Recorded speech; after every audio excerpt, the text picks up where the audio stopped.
పేదరాశి పెద్దమ్మ కథలు. ఉలూచి. అడవికి ఆవుల మందను తోలుకు వచ్చాడు కిష్టప్ప.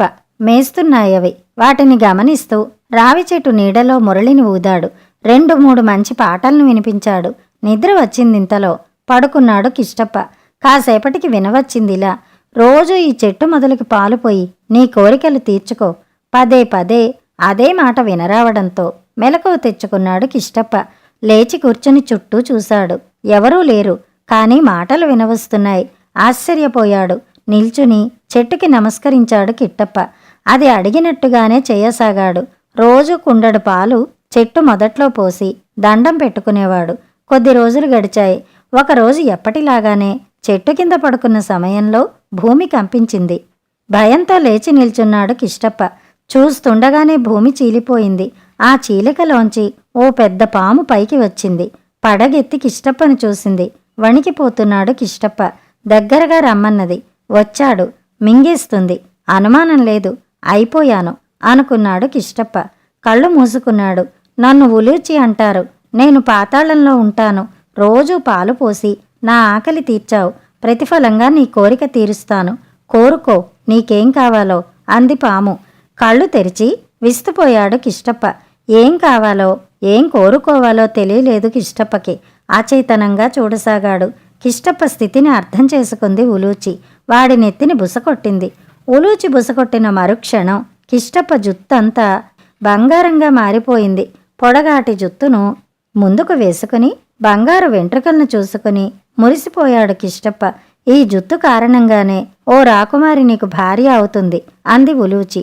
తర్వాత కిష్టప్ప చెవిలో చెప్పిందిలా, నీకు ఓ వరం ఇస్తున్నాను. ఆ వర ప్రభావంతో శవాన్ని చూసి దాని చెవిలో నువ్వు చనిపోలేదు, బతికే ఉన్నావు అని 2 సార్లు చెబితే అది నిజంగానే బతుకుతుంది. ఆశ్చర్యంగా చూశాడు కిష్టప్ప. అయితే ఈ రహస్యం నీ దగ్గరే ఉండాలి, నీలోనే ఉండాలి, ఎవరికీ చెప్పకూడదు. ఆఖరికి నీ భార్యకు చెప్పినా ఆ వరం పనిచెయ్యదు అంది ఉలూచి. చీలికల్లోకి వెళ్ళిపోయింది. చీలికలు పోయి భూమి ఏకాండం అయిపోయింది. జరిగింది కల కాదు కదా అనుకున్నాడు కిష్టప్ప. గిచ్చి చూసుకున్నాడు. నిజమే అనుకున్నాడు. ఆ ఆనందంలో మురళి వాయించాడు. అలసిపోయేంత వరకు పాటలు పాడాడు. ఒకరోజు నదిలో స్నానం చేస్తున్నాడు కిష్టప్ప. అతని తల వెంట్రుక ఒకటి ఊడి నీటిలో పడింది. బంగారు తీగలాగా మెరిసిపోతోంది. తీసుకుని సాగదీసి చూశాడు. చాలా పొడవున ఉంది. దానిని నీటిలో కొట్టుకుని వస్తున్న ఆకులో పెట్టి పొట్లంలా చుట్టి వదిలిపెట్టాడు కిష్టప్ప. ఎందుకలా చేశాడు అంటే సరదా, అంతకంటే మరేమీ లేదు. ఆ ఆకు నీటిలో ప్రయాణించి ఉలూక దేశం తీరానికి చేరుకుంది. ఆ తీరంలో ఆ దేశపు రాకుమార్తె అలక స్నానం చేస్తున్నదప్పుడు చెలికెత్తెలు కూడా ఉన్నారామెతో. పొట్లంలో ఉన్న ఆ ఆకు ప్రవాహంలో కొట్టుకు రావడాన్ని గమనించారు చెలికెత్తెలు. దానిని అందుకో చూశారు. వారెవరికీ అందలేదది. తిన్నగా రాకుమారి అలక దగ్గరకు చేరుకుని ఆగింది. దానిని అందుకున్నది అలక. నవ్వుతూ విప్పి చూసింది. బంగారు వెంట్రుక కనిపించింది. బంగారు తీగలాగా ఉంది. మురిసిపోయింది. చూసి జాగ్రత్తగా దాచింది దాన్ని. అంతఃపురానికి చేరుకుంది. చేరుకున్న దగ్గర నుంచి ఉలకక పలకక ఎవరితోనూ మాట్లాడక మౌనవ్రతం పట్టింది. అన్నం ముట్టక నీరు తాగక ఉపవాసం చేపట్టింది. కారణం చెప్పదు. కన్ను తెరిచి చూడదు. పదే పదే అడిగితే చెలికెత్తలకు చెప్పిందిలా, ఇదిగో దొరికిన ఈ బంగారు వెంట్రుక ఎవరిదో తెలుసుకుని రండి. మగవారిదైతే ఆయనే నా భర్త, ఆడవారిదైతే ఆమె నా ప్రియ సఖి. అప్పటిదాకా ఇంతే.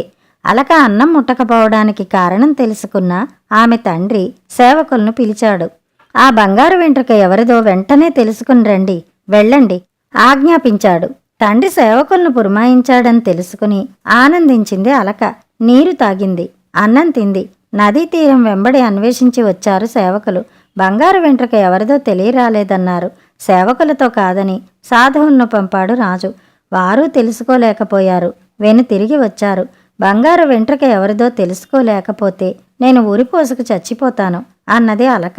అంత పని చెయ్యకు తల్లి, మరికొద్ది రోజులు అవకాశం ఇవ్వు బతిమిలాడాడు తండ్రి. తన కోరిక తీరదు. బంగారు వెంట్రుక గల వ్యక్తి దొరకడు. బాధ కలిగింది అలకకి. ఏడుస్తూ అంతఃపురంలోని పక్షులు గల పంజరం దగ్గరగా నడిచి వాటిని చూస్తూ నిల్చుందక్కడ. ఆ పంజరంలో ఓ చిలుక, ఓ కాకి ఉన్నాయి. ఏడవకమ్మ, నేను త్వరలోనే తెలుసుకుంటానుగా ఓదార్చ చూశాడు తండ్రి కూతుర్ని సమీపిస్తూ. ఆ తండ్రి కూతుళ్లను గమనించి పంజరంలోని చిలుక కాకి ఇలా అన్నాయి. నదీ తీరంలో పల్లెల్లో మీరు ఎంత వెతికినా ఆ బంగారు వెంట్రుకగల వ్యక్తి దొరకడు. అతన్ని అరణ్యాల్లో వెతకాలి. దొరికితే దొరుకుతాడు. మమ్మల్ని పంజరంలోంచి విడుదల చేయండి. మేము అతన్ని వెతికి తీసుకొస్తాం. పక్షుల మాటను కాదనలేదు రాజు. వాటికి మంచి తిండి పెట్టి మరీ వదిలిపెట్టాడు. ఆకాశంలోకి ఎగిరి అరణ్యానికి చేరుకున్నాయి పక్షులు. అక్కడ అణువణువు గాలించాయి. ఎక్కడా బంగారు వెంట్రుకగల వ్యక్తి కనిపించలేదు వాటికి. నిరాశ చెంది వెనుతిరుగుతుంటే రావి చెట్టు నీడను పడుకుని కనిపించాడు కిష్టప్ప.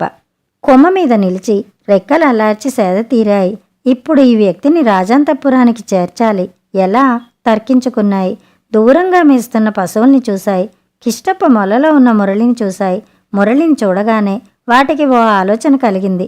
ముక్కున కరిచి మురళిని పట్టుకుపోతే తమని వెన్నంటికి కిష్టప్ప వస్తాడని భావించాయి. ఆలోచన రావడమే ఆలస్యం. ఆచరణలో పెట్టింది కాకి. కిష్టప్ప మొలలోని మురళిని నేర్పుగా బయటికి లాగింది.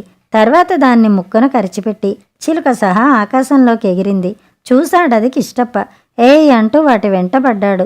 పక్షులు ఒకదాని తర్వాత ఒకటిగా మురళిని ముక్కును కరుచుకుని ఎగురుతూ ఉలూక దేశానికి చేరుకున్నాయి. కిష్టప్ప కూడా వాటిని అనుసరించి వచ్చాడక్కడికి.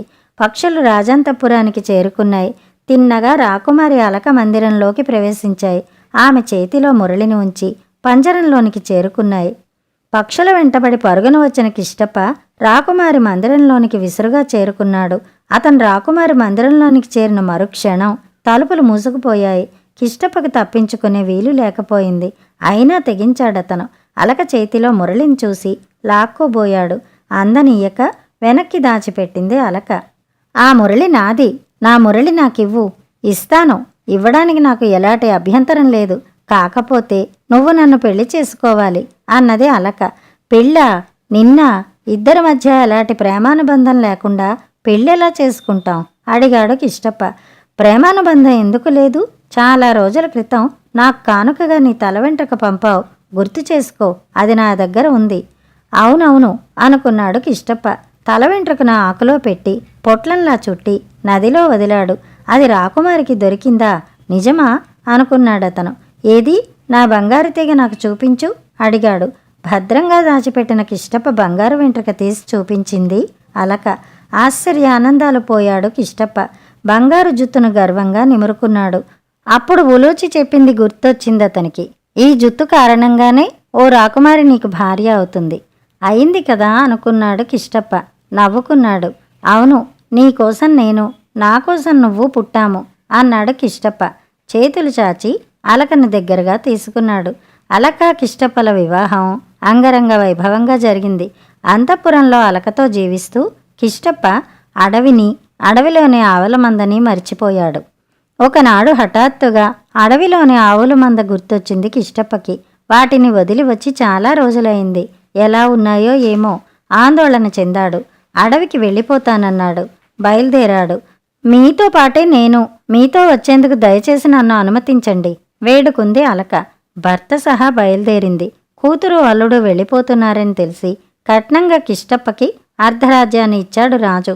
ఆపై చతురంగ బలాలను కూడా 2 వాటాలు చేసి 1 వాటా ఇచ్చాడతనికి.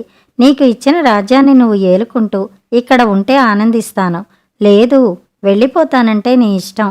నీ రాజ్యభారాన్ని ఎవరికి అప్పగించుకుంటావో అప్పగించుకో అన్నాడు రాజు. అలా కిష్టప్పను వారించే ప్రయత్నం చేశాడు. తెలివిగా ప్రవర్తించాడప్పుడు కిష్టప్ప. అన్నాడిలా, ఇన్నాళ్ళు మీరే ఈ రాజ్యాన్ని పాలించారు. ఇంకొన్నాళ్ళు పాలించలేరా మహారాజా? దయచేసి మీ రాజ్యంతో పాటు నా రాజ్యాన్ని కూడా కొన్నాళ్ళు పాలించండి. అలక సహా నేను త్వరలోనే తిరిగి వస్తాను. తిరిగి వస్తానన్నాడు. అదే 10,000 అనుకున్నాడు రాజు. ఆనందించాడు. కిష్టప్ప ప్రయాణానికి అంగీకరించాడు.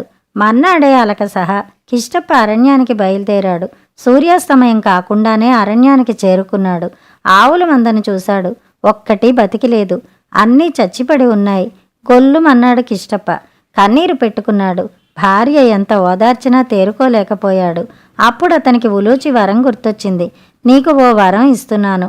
ఆ వర ప్రభావంతో శవాన్ని చూసి దాని చెవిలో నువ్వు చనిపోలేదు, బతికే ఉన్నావు అని 2 సార్లు చెబితే అది నిజంగానే బతుకుతుంది.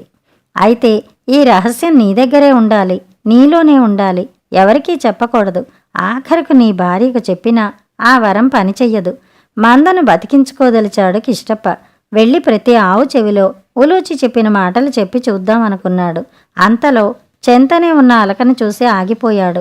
నాకు మూలికా వైద్యం తెలుసు, ఆ వైద్యంతో నా ఆవులను నేను బతికించుకుంటాను అన్నాడు తెలివిగా.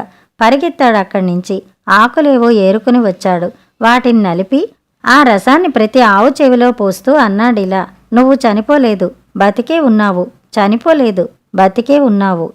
ప్రతి ఆవు ప్రాణం పోసుకు లేచి నిల్చుంది. మందంతా ఎప్పటిలా మేస్తూ కనిపించింది. సంతోషించాడు కిష్టప్ప. ఉలూచికి కృతజ్ఞతగా కుండడు పాలు చెట్టు మొదలన పోశాడు. కాసేపటికి భూమి చీలి పాతాళంలోంచి పైకి వచ్చింది ఉలూచి. తనను చూసి భయపడుతూ కిష్టప్ప చాటున దాగిన అలకని ముందుకు రమ్మని పిలిచింది. ఏం కాదు, వెళ్ళు, ధైర్యం చెప్పాడు కిష్టప్ప. నమస్కరించమన్నాడు. తలదించి ఉలూచికి నమస్కరించింది అలక. ఆశీర్వదిస్తున్నట్టుగా బుసకొట్టింది. అలక జుత్తంతా బంగారు రంగులోకి మారిపోయింది, బంగారమైపోయింది. 1000 ఏళ్ళు చల్లగా ఉండు అన్నది ఉలూచి అలకను దీవిస్తూ. ఆవుల మందను తోలుకుని భార్య సహా ఉలూక దేశానికి చేరుకున్నాడు కిష్టప్ప.